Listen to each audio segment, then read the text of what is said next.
welcome to another unboxing video. Today we are looking at The War of the Worlds. This is a Dan Verson game, DVG. And there's a couple different of editions, This is the English edition, War of the Worlds, because well, I mean, why would you want any other edition? it's it's the War of the World that should take place in the United Kingdom. So this is a solitaire game. So the solitaire rating on this one is 100%, right? It's strictly a solitaire game. And as you can see here, based on the novel by H.G. Wells. Let's take a quick look inside here. It's a pretty heavy box.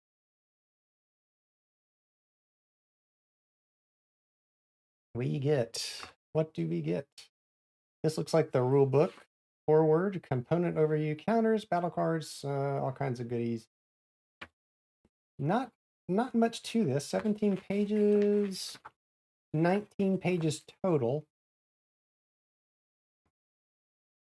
I don't think this is the rules. I think this is just kind of a more of an informative thing. We will see. This looks like a map board. We'll look at that in just a second.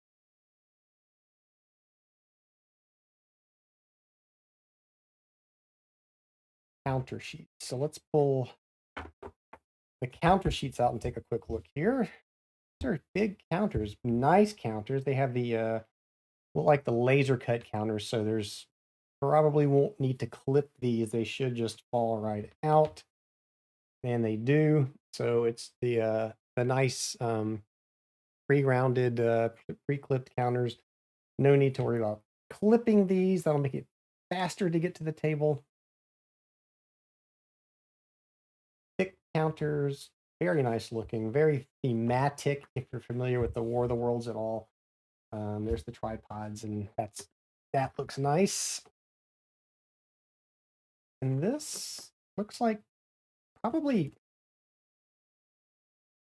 initiative. So it looks like probably battle map.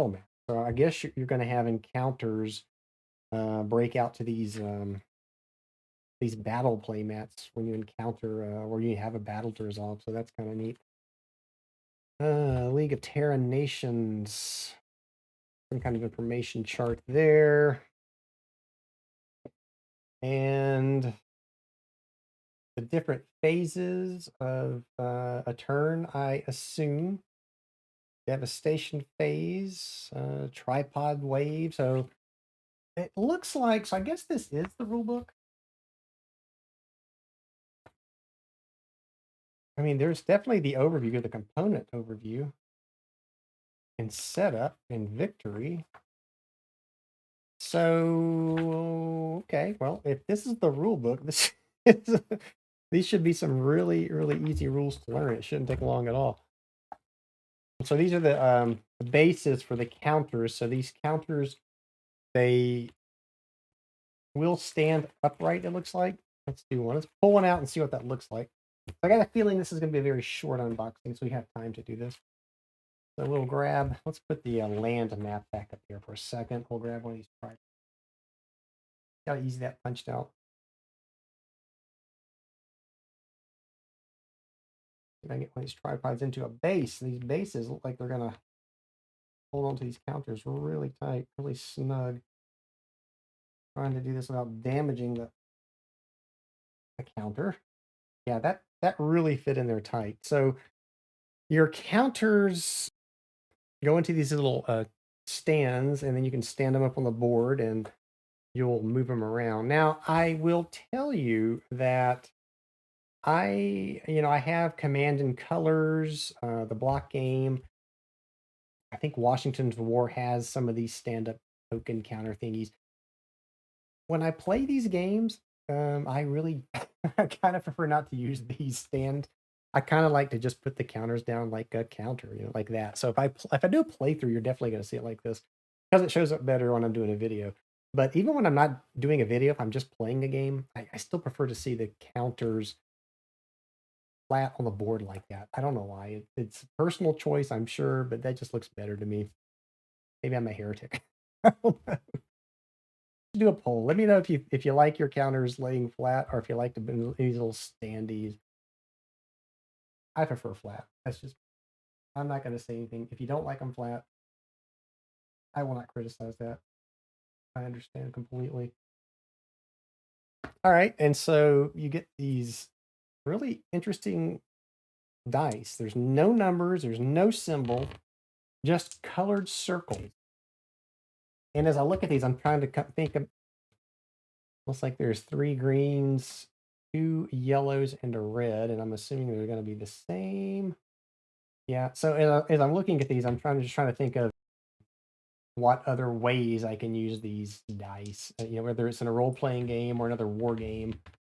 you know, what they could be used for. I'm always thinking of ways to repurpose game components into other games, or maybe even just as RPG accessories and things I can use.